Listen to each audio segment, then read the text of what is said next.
Hello everyone, welcome to my channel. I want to bring up something that I remember as a Jehovah Witness.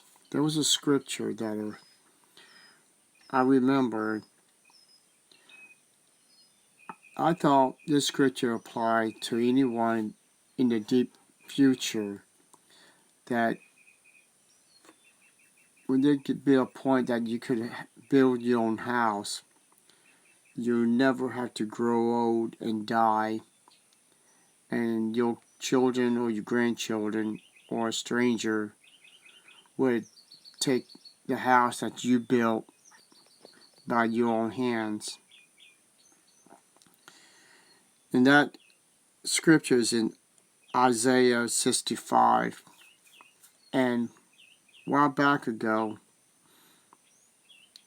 I examined that scripture and I found out something different that I'm going to share with you. But I want to share this same scripture from one of their talks, and then we'll get into it and we'll see the true meaning behind that scripture. And one scripture I'm going to apply to Jehovah Witnesses, since the Bible is supposed to be for them and only them. And I'm going to bring out a scripture is the reason why we ex-witnesses got out of this religion. So let's get into his talk. Turn to Isaiah chapter 65.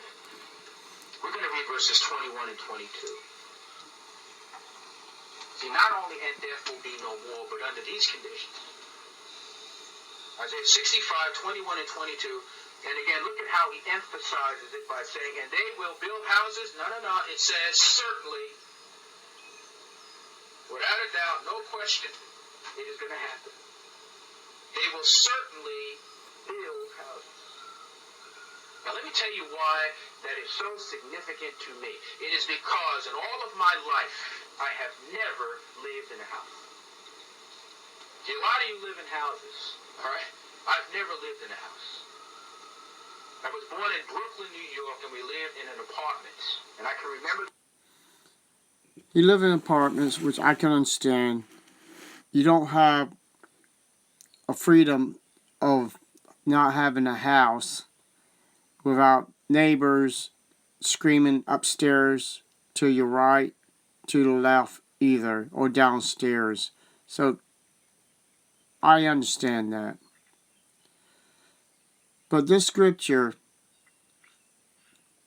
if you look the way it's read, do you really think this scripture apply to Jehovah Witnesses?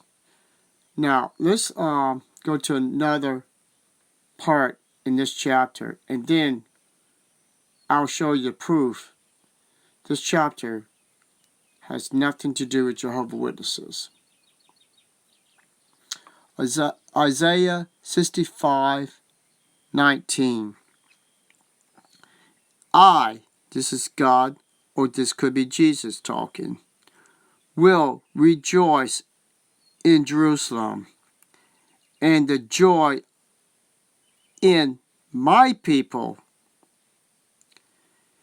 The voice of weeping shall no longer be heard in her, nor the voice of crying. Now, I'm going to explain to you in a way that even Jehovah Witnesses, you can understand this scripture. You take the other ones talking about they build houses and no one won't be living in their houses. Do you remember what happened in the first time when Nebuchadnezzar came in and destroyed the first temple, and the second, in Jerusalem? They was out of their homeland for 70 years. What about the second temple. They was kicked out of their land. They was kicked out of Jerusalem over thousands of years. Do you see where I'm going with this, Jehovah's Witnesses?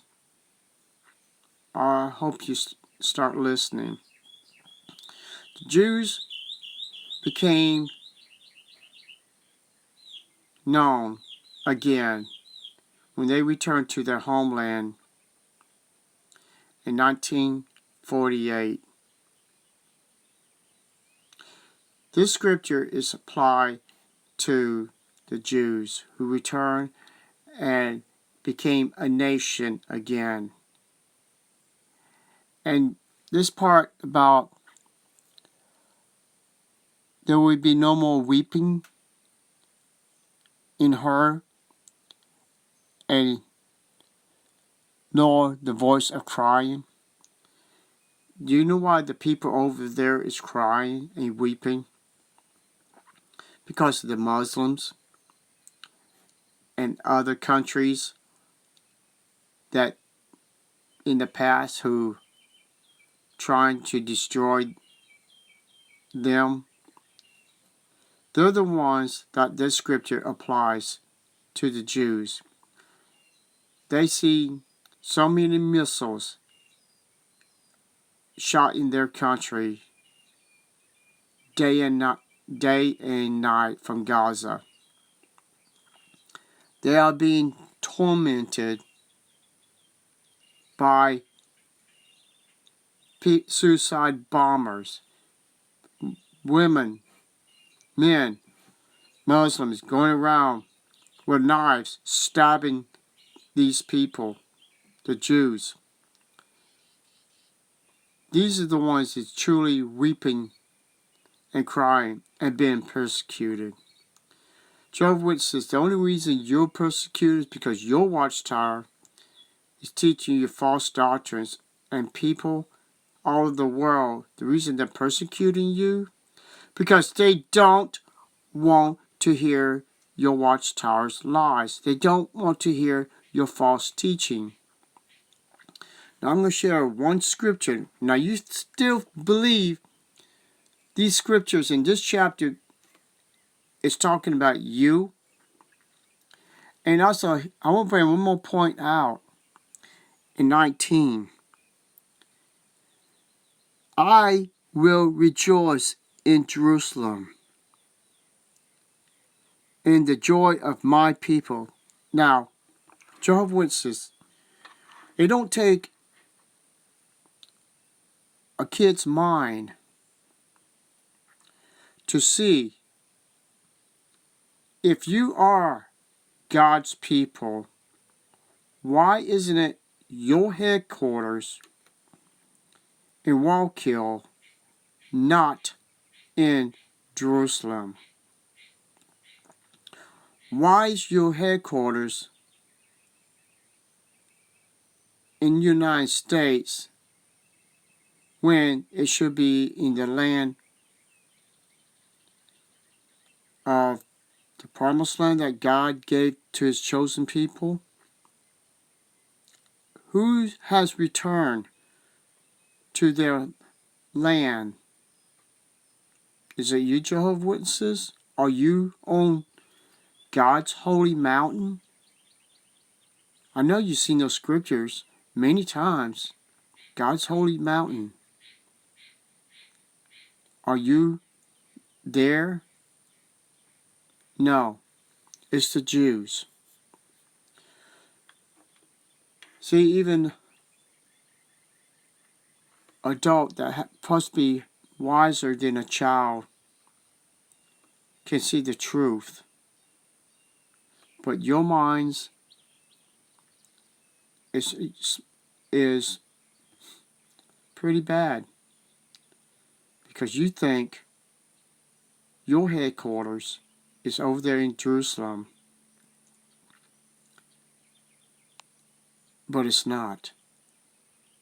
And you think this scripture applied to you, saying calling Jehovah's Witnesses, is my people, and it's not.